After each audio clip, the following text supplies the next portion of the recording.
Hey Tribe, did you know the average business is missing out on 50% more sales? If you're an ambitious female entrepreneur who is leveling up this year and your path is to grow beyond seven figures, I have an invitation for you. Every month, I open my calendar up for a few lucky business owners to take advantage of a Rev Up Your Revenue assessment. You may not know this, but only 2% of sales close on that first contact or the first sales call. And most entrepreneurs are missing out on tens of thousands of dollars in additional revenue every month because they don't have a repeatable process that nurtures those other 98% of leads who just aren't ready to say yes yet. Like most businesses, you may even fall into that roller coaster cycle of feast or famine, or maybe you're just randomly bringing on new clients, but you don't know where they're coming from and why they're choosing you. If that's the case, let's find out if there are clients and dollars that you may be overlooking with a Rev Up Your Revenue assessment. In the assessment, we dive into your sales processes, identify low-hanging fruit, develop a simple and repeatable process for you to close clients like clockwork, and give you the action steps that you can implement right away. So if this sounds like something you want to take advantage of, because there are only a few slots, click the Rev Up Your Revenue assessment link in the show notes. Hey there, and welcome to the Tribe of Leaders podcast. I'm your host, Emmy Kirshner. I'm a serial entrepreneur, investor, and business coach for ambitious women who are boldly taking their business to the next level. And I believe that building a successful business isn't about working 24/7 just to merely meet a revenue goal. What it does take is a unique blend of dedication to purpose, courageous action, and frequently sheer will to overcome the odds that lead to meaningful impact and experiencing a life well lived. In each episode, you'll get to know the women and men who are unafraid to put it all on the line as they share the stories of success and failure that have made them incredible leaders and the magic they gift the world with. As you're listening, and I hope finding value, don't forget to share the Tribe of Leaders podcast with all of your other entrepreneurial friends and to follow us wherever you're listening to this podcast. Hey, everybody. Welcome to this episode of the Tribe of Leaders podcast. Today's guest is Edna Keep, whose journey from single mom at the age of 16 and living in subsidized housing to multi-millionaire real estate entrepreneur, coach, and author of Multiple Ways to Wealth, Creating Your Prosperous Lifestyle, inspires others with her vision to empower people by educating them on financial options. Today, her claim to fame is a $75 million real estate portfolio she built with other people's money. Edna, welcome to the show. And my accountant in my first business told me I should always play with other people's money. And I did not master that as well as you. So I can really find out the secret sauce. But thank you so much for being here. My pleasure, Emmy. I'm excited to be here as well. Yeah. Share with everybody, tell us everything. What was it like moving from being in subsidized housing, a single mom, super young? What was the catalyst for you in starting your business? I want to know it all. Well, it was a process, Emmy, but I think one of the first things I realized is when I was in my early 20s, I was making all of $1,200 a month, and I had a $2,000 credit card debt. And the people around me, because I was feeling like I was drowning, were telling me things like, you have got to learn to live within your means. You can't be irresponsible and all this kind of stuff. And at that point, I kind of started thinking, if I got to learn something, maybe I want to learn how to be rich. I don't want to learn how to live within my means. It even sounds boring, Right? And, yes. So I just got an inkling in my mind, and I didn't know much because I didn't know any wealthy people. I had one cousin, though, that was wealthy. And all I knew about him is that he'd started in banking, and it was something to do with finance. And, he had a beautiful home. And my aunt used to brag about him, and my mom used to. And so that I just kind of got an idea in my mind that it had to do something with finance. So I ended up many years later, because it was a process, becoming a financial advisor. And that was kind of my first foray into seeing that I could really do better for myself. And my first year full time as a financial advisor, I made 67,000. And I had other jobs that kind of increased, but my second year I made 187,000. So it was like, wow, I really got something here. And, that was when I really felt like I'd hit success. And a lot of things happened to get me there. We were sitting in a conference one time. Our smaller mutual fund company had been bought out by a larger one. And there was a coach on stage talking about investing and coaching. And he looked around the audience and he goes, how many of you here work with a coach? And what they'd done is they'd placed us as new people in among a bunch of top producers. So I looked around and all these people that I had learned were making $1 million a year plus were all put up their hands like, yeah, we have a coach. And I'm going, holy cow. So that's something I need to do. So before I left that weekend, I hired a coach and his name was Dan Sullivan. I didn't end up working directly with him. I didn't make enough money, but his program. And it was a real catalyst for me because it opened my eyes to what was really possible if you chose to study wealth and really personally grow yourself. And that was what got me started on the path of more and more personal development and eventually down the real estate journey. Which is amazing. And I guess this is what I really want to just focus in on for a few minutes is like you were juggling being a single mom and you were a single mom at 16. Like I was a single mom, but I was in my 30s when I got divorced. And had some life experience, behind me to be able to kind of pick up the pieces and figure out how to, manage 2 kids and work and everything else. What was it like for you, being a single mom that early in life? And did you feel like, your options were very limited initially or? Definitely, my brother just older than me, who I had a lot of respect for, he went on to go to school to become a teacher. And he was actually the only one in our family of a family of 8 that went to university. And we all just respected the hell out of him because it was like, oh, you broke the mold kind of, and you're out doing this teacher thing. Well, I didn't have that option, Emmy, because I needed to make money and support us. And you know what? I really didn't have a whole lot of interest in attending further education anyway. I just always knew I'd just go straight to work because I liked money. I found that out when I got my first job at age 14. and so I loved being able to earn my money and really having nobody tell me what to do. I was always very independent. And I still remember my mother saying many times over, you never listen to a damn thing I said since you're 12 years old. So I definitely had a mind of my own. And, that doesn't really fit in the education system. We don't fit in that mold of being that good little kid that'll sit and listen and everything else. Another big catalyst for me was reading Robert Kiyosaki's book called Why Do A Students Work for C Students and B Students Work for the Government? Because I was always a C student, right? All the things that you're not celebrated for in high school, just like Robert Kiyosaki went through, very much strengths out in the real world. And, I realized that.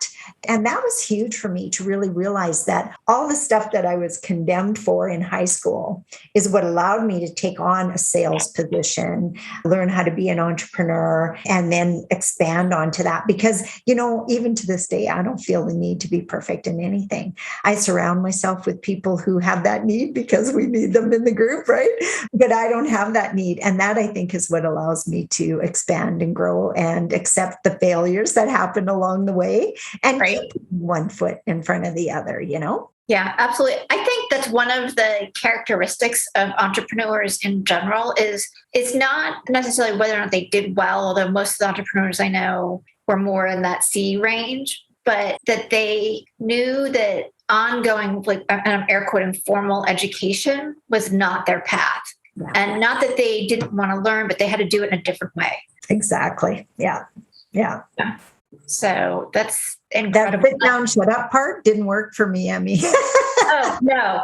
I don't know if it's the same for you, but one of the things I say to a lot of people that I'm meeting is just, a couple of things. Like, I'm incapable of following rules I'm incapable of doing things that require a lot of routine or redundancy. And I really like to just make up the way I'm going to do things, which sometimes is a lot harder. Like it'd be easier if I just followed the directions.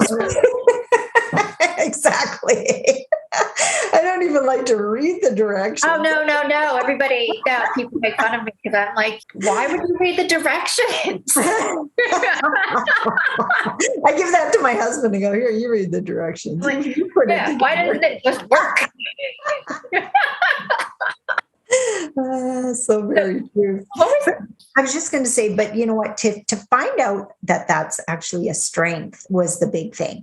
Not that you were a failure because you didn't fit into the mold in school of what was defined as success, I think was the biggest part of it, and now gone on to meet, of course, many, many other entrepreneurs. My last boss, before I became a financial advisor, had ADHD, and he was diagnosed with that very young, caused him a lot of troubles when he was a young person. But as an adult, man, he could run a business, and he was so good with his employees and stuff like that. And I could see where that was a strength, even though in the book world, not, right? Right, absolutely. Yeah. I know so many entrepreneurs who have ADD or ADHD that they can use it to an asset. And in school, they try to drug it out of you. Yeah, exactly. Sit down and shut up. Exactly. You mentioned, I want to circle back to money for a quick second. You mentioned a couple times that like you really love money. Was there a moment where you were like, yes, like I am just going to make it somehow? Like, Yeah. My very first job was just waitressing in a restaurant, but that my mother was the housekeeper at the motel that was attached. And, I didn't have any expenses. I didn't have a car. I didn't have to pay rent. And so it was all mine. And I could, buy the beer and buy the cigarettes because I used to smoke back then, buy the French fries. I felt like I just love that feeling to be able to share it with people and to just have money that I could spend. And I don't think not everyone gets that feeling of independence and maybe almost power from having money that I felt. I just felt at that point that, hey, now I really don't have to listen to anybody anymore,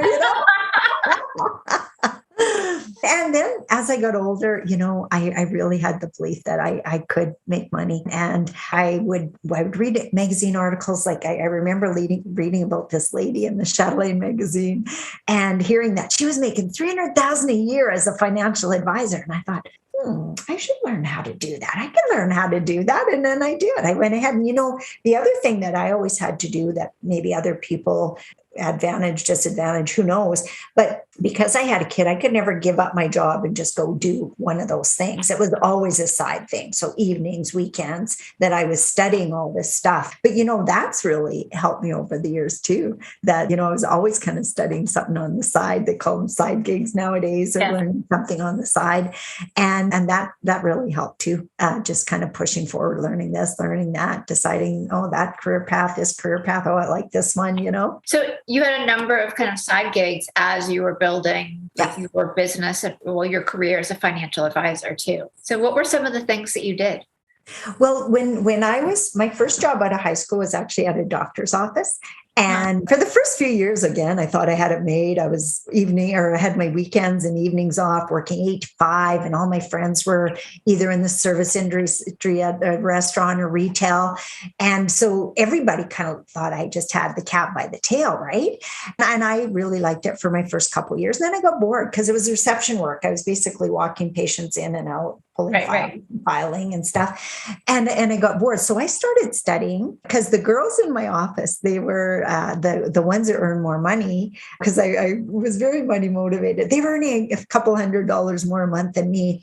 And I remember thinking, man, if I could earn that kind of money. And so I started studying correspondence courses, actually, because when I was out pregnant with my daughter, I took correspondence courses to stay up with my studies. So I only finished half a year late. And then I took correspondence courses while I was still working at the clinic. I took a secretarial course and an accounting course. And then when I started working in those avenues, then I took an office administration course and started working in that avenue. And then when I was working in office administration, I started studying to be a financial advisor. My boss at that company allowed me to set up a group plan. I had an instant 100 advisory clients because it was like in the place of a pension plan. And then I moved into financial advisory full time. Then I learned about real estate and I started studying before I started studying real estate, I had 2 children in that time frame because I got married for the first time at age 40. And then I had 2 girls back to back. And while I was home with them on maternity leave, I studied coaching. I took a coaching course thinking, I think I'd like to do that. And then I don't know, I couldn't figure out how to make money, not big money from it. I make more money being a financial advisor. I'll just use my coaching, what I learned as a financial advisor. So I did that. And then I was introduced to real estate. And then I started in real estate for the first couple of years while I was still a financial advisor, seeing the writing on the wall. We bought 50 doors in 18 months of our training. And so then I sold my financial planning practice a couple of years in and then went into real estate. And then 7 years into real estate, I started having people just ask me, well, how did you do what you do? So then I kind of naturally progressed into coaching and training people. So there's always been one paying me the money while I built the next one, pay me the money while I built the next one, pay me the money. Even when I sold my financial planning practice, I set it up so that I would get payments over the next 4 years so that I didn't have to worry about the day-to-day income and I could build what I needed to build. And that worked really well too. Yeah, I love that because it gives you that security as you're like when you're starting the new business, if there's any dips or shifts or anything. Yeah. So that you have more, for me at least, more freedom to play and take bigger risks. And that's what it was. And also, I needed that security. I had a kid to support. I could not jump off the deep end and hope to swim, I needed to have that safety in place for her. Absolutely. So what drew you to real estate? I was telling you, I was working as a financial advisor, and we'd had some big market shifts where I lived, in such a way that my house had almost doubled in value in about a 5-year period. And one of my clients come in, and he was going to take some money out of his mutual funds, and he was telling me he owned like 50 doors at the time, and he was telling me about real estate and why he wanted to take it out. He thought it was a good time to buy and all this kind of stuff. And I said, really? You want to invest in an asset class that pays you 3%? Like, I didn't understand. I was educated by a mutual fund company. All I understood was that. I didn't understand real estate. A lot of people think financial advisors are trained on all those aspects. I wasn't. Most aren't. It's whoever you're trained by, you follow their protocol, right? So he said, Edna, you really should check it out and find out more about it. So shortly after that, there was a 3-hour education event in our city that I got invited to, and I went. And in the meantime, a couple other clients had kind of mentioned real estate and what they were dabbling in and stuff. So we went to that 3-hour event, got our eyes open, signed up for a 3-day event, got our eyes really open. Yeah. Yeah. And then at the end of that 3 days, we had an option to put some money down for ongoing coaching and training to the tune of $27,000 US, or walk away and just do what we could do after what we learned on the 3-day weekend. Well, at that 3-day weekend, we'd been introduced, not physically, but we'd been told about another couple who had taken this training 2 years prior. That's why this couple was there, because they'd been advised, you should take this training. If you want to do what we're doing, you should take this training. And so they kept referring back to this couple. They had like 20 doors and this and that, and they kept talking about them. And so at the end, when the salespeople were asking us what we wanted to do and what our goals were and what we were going to decide, I said to my husband, well, who do you want to be like? Like, we had some clients that didn't take any training and never did anything. And then we were told about this couple. I said, who would you rather be like, them or them? And he said, well, obviously them. And I said, well, you know what? They paid the money to take the training because it was a big chunk, So that's what made us decide to move forward with that training. And within 18 months, we had 50 doors. And that's when I knew that we had something that was phenomenal. And that's when I sold my financial planning practice. Wow. And for people who are listening, who aren't familiar with real estate investing, when you mean 50 doors, that means 50 like apartments or 50 buildings or 50 homes Well, how or we some count mix of them. those or Yeah. How we count them is, so when we started, we actually bought condos. So we bought a condo that would be considered one door, one rental income. right. Then we bought another condo. Then we bought a duplex. So a duplex would be two doors. So then we had four doors, even though it was only three properties. And then we primarily bought duplexes after that, or buildings we could convert into duplexes.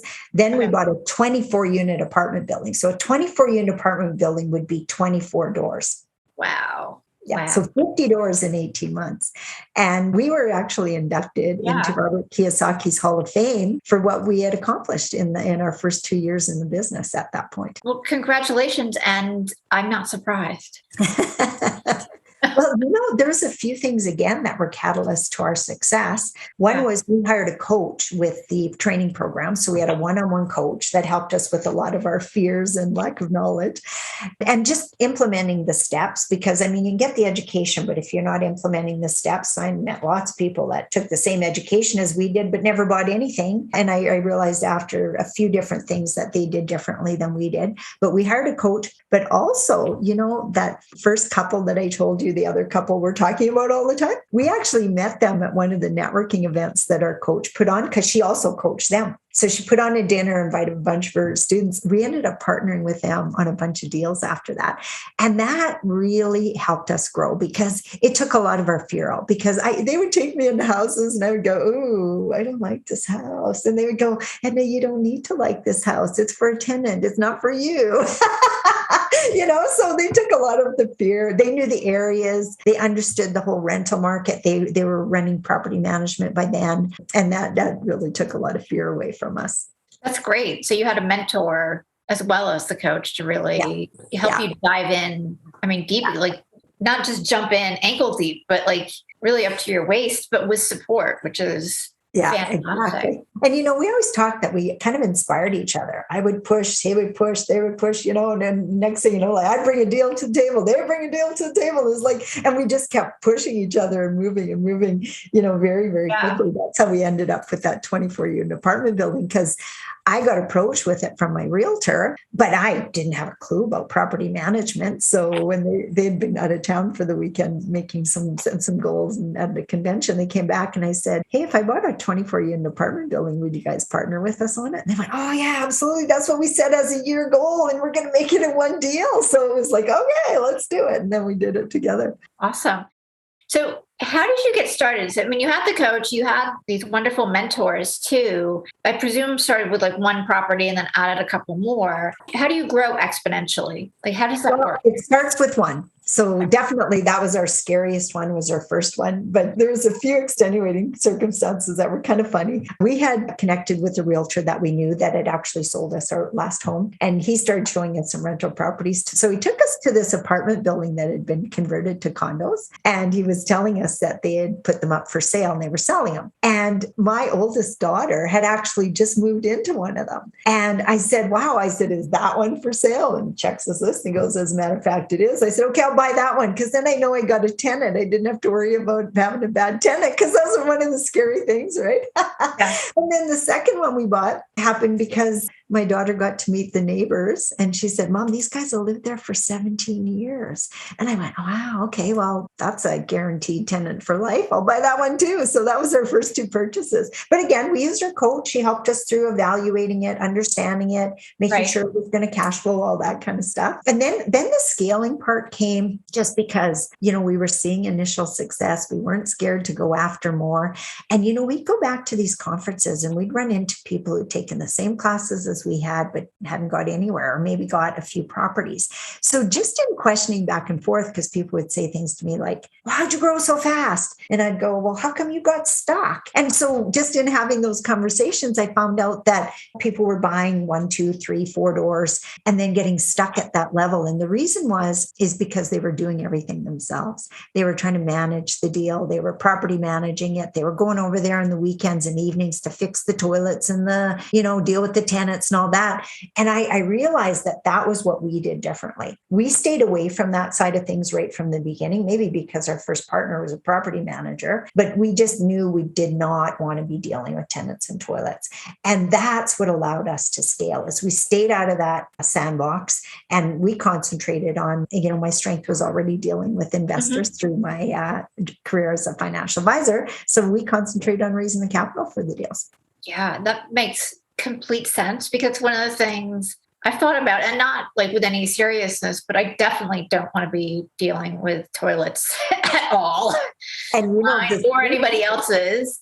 The part, Emmy, is with multifamily, you're required to have a property manager. You can't even get financing at the beginning without having a professional property manager on board. So it forces. Yeah, because as an investor in anything, whether it's real estate or otherwise, like my time is valuable. And I want to make sure that I'm optimizing it for the next deal, the next thing to purchase and invest, and not spend it on the things that I can. And I teach my clients this too. It's like, stay in your zone of genius. Exactly. And not try to do everything yourself, because it's just a time suck and it's exhausting. And especially if you're not good at it and you don't enjoy it. Like, that's the other biggest thing that'll stop your growth, because you keep thinking, I can't add another 20 doors. I'd have to do that much more work, and I can't. Well, that's a step. That's a mindset shift to go from, I'd have to do that much more work, that's just pain, to thinking, well, could somebody else do all that work? And that was something we shifted right at the beginning. Love it. I love it. And so applicable to like every other aspect of your life. Absolutely. Right? Like that's where a lot of entrepreneurs get stuck in scaling. So they don't want to hire, or they're afraid to hire people to support them, whether it be coaches or contract workers to help them just do some of the admin, for instance. And sometimes, people get burned once or twice and then they think everything's like that. Well, it's not. I've had coaches that weren't perfect, didn't provide me a whole ton of value, and I just moved on to the next one, learned what I could, moved on to the next one. Right. Didn't get stuck there going, well, that was a terrible idea. That means the coach I hire the rest of my life is going to be a terrible. No, that's not true. When the successful people tell you, a stat for you, Emmy, you're going to love this. One of my fellow coaches was teaching me this just recently. He was saying, if your annual income is under 100,000, you probably have zero coaches. If your annual income is between 100 and 250,000, you probably have one coach. That's exactly where I found myself as a financial advisor, one coach. If you have two coaches, you're probably earning between 250 and 500,000. And if you have 4 or 5 coaches, you're probably earning over $1 million. Isn't that interesting? Interesting? So they see the value in taking those shortcuts, learning from somebody else's challenges and opportunities and mistakes and failures and everything else to short circuit the learning curve. Mm-hmm. Absolutely. Like that's, I think, so important, because why do it the hard way? I know. And you know what? That's what the C students figure out. The A students still think they got to do everything. Exactly. We're going, I read an article the other day. It was so funny. Somebody was saying, I can't remember exactly how it was, but it was, why you hire lazy people to figure things out. And it was something as simple as, in a convenience store, these people were stacking shelves, and it was like one bottle at a time. And this lazy guy comes along and he takes the whole box, puts it on the shelf, cuts the box off, slips the cardboard out, goes done. He had done in like 1 minute what everybody else was taking 10 minutes to do. So they go, yeah, we lots of times hire lazy people, because they stop to think about, hey, there's got to be a better way, Right. I want to go have fun. So let me figure out how to do this as quickly and as effectively as possible. Yeah, I don't want to be stacking bottles all day. What else is there to do? Zip cut the box, pulled it out, done. I thought, oh my God, that's just brilliant.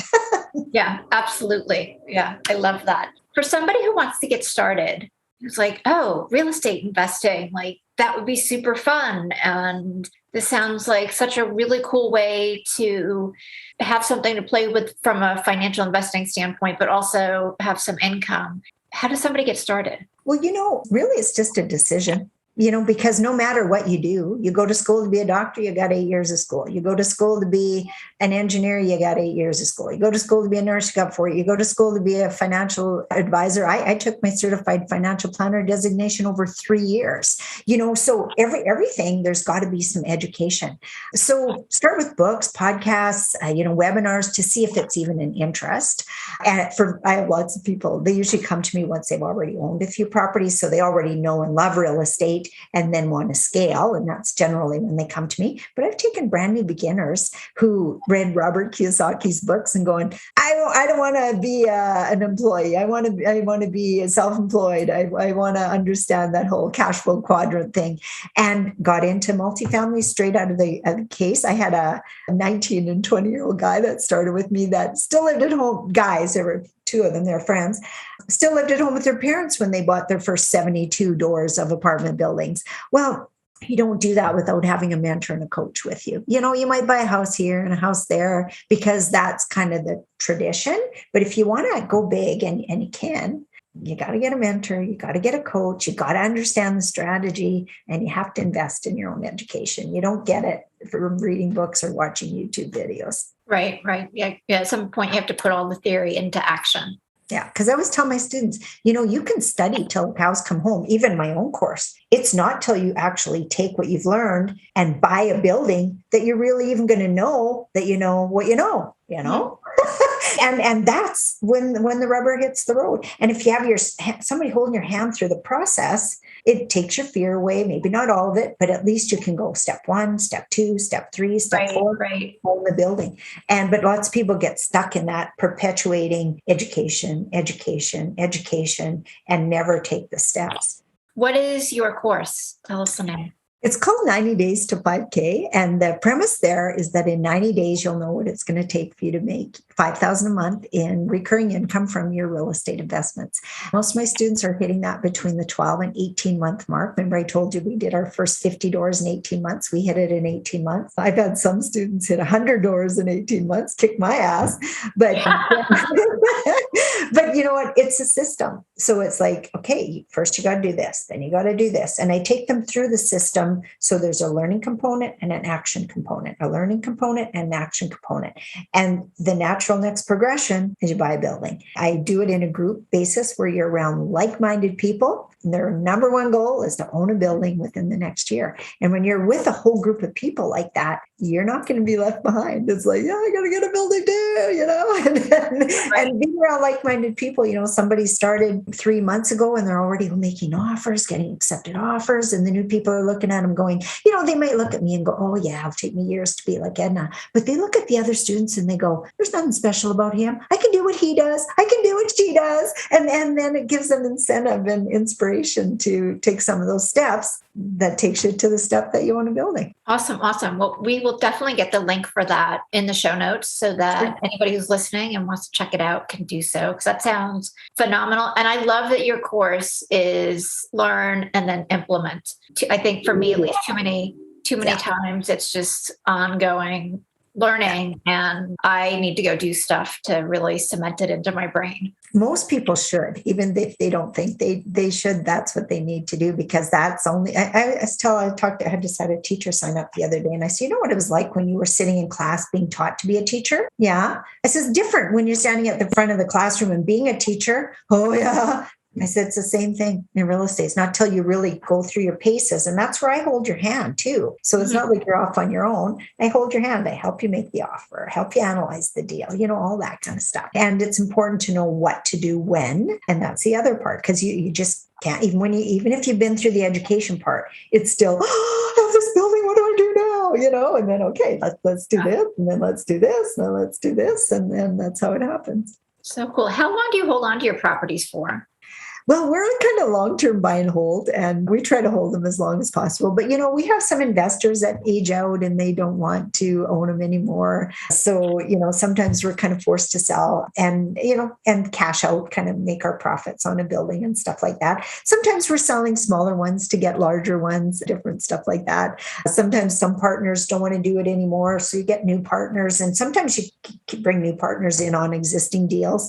But that's usually a little bit more work and a little harder easier to plan. But generally, we like to go in with a long-term buy and hold. Generational wealth is what we call it. Generational wealth. We have corporations in place where we're going to pass things on to our kids. We're buying them in the kids' names now, in the corporation that the kids own and stuff like that. So that's the key for making it generational wealth too. That is amazing. Yeah. Wow. Like, to me, that sounds like so much fun, because not only do you get the learning component and you're investing, which for me is just so exciting when you start to see the returns of really doing the homework and making the right choices. You're giving people a place to live, and then you get to pass it on. So create the legacy. Yeah.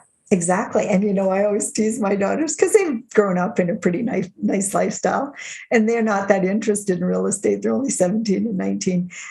So they're not that interested yet. So they have interest in like doing hair and makeup and waitressing and retail and doggy daycare and stuff like that. It's the kind of stuff they work at. And I tell them, you know what, you're going to have to own real estate just to be kept in the lifestyle you're used to. So even if you don't look after it, you're going to want to keep it, Right. Absolutely. Yeah, exactly. Absolutely. What would you say has been the biggest challenge for you as an entrepreneur?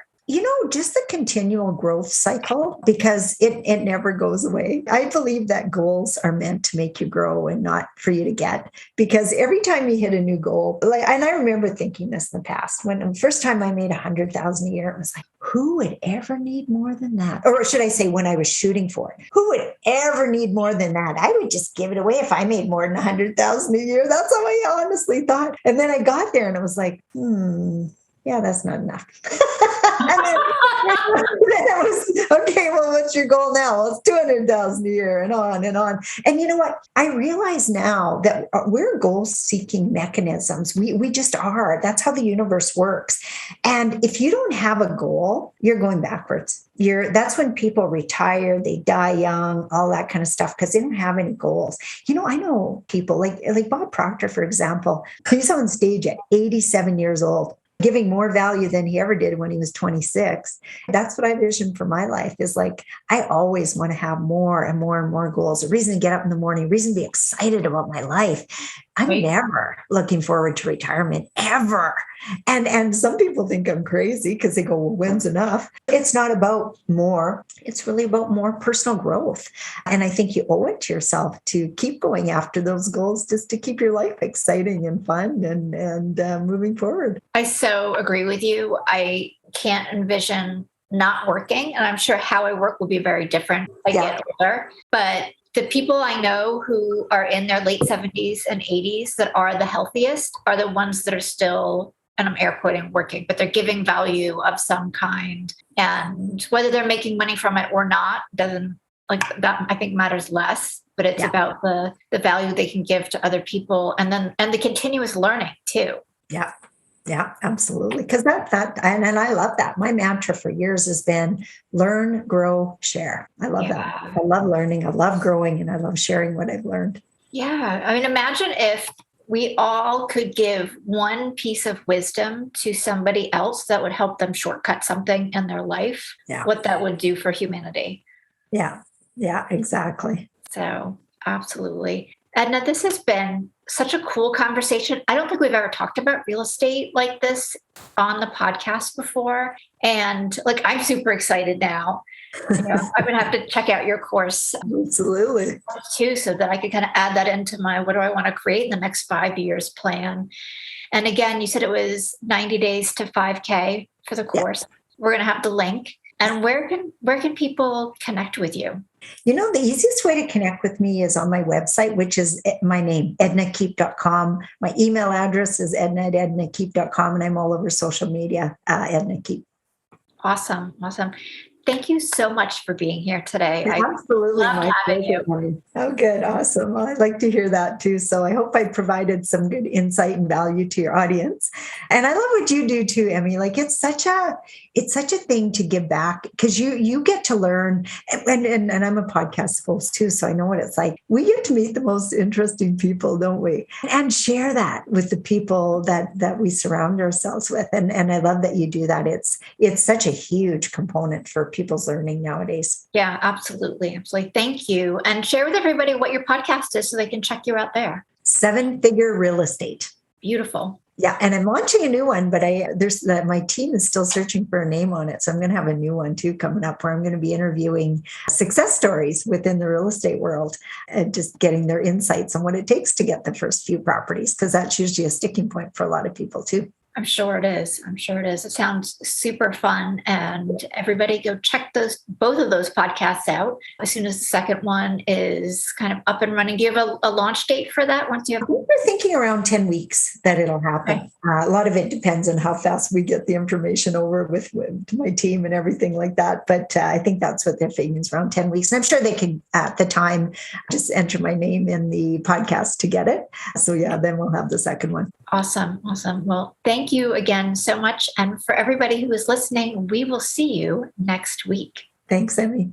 Thank you so much for being a listener of the Tribe of Leaders podcast. I am so grateful for each and every episode that you tune in and listen to.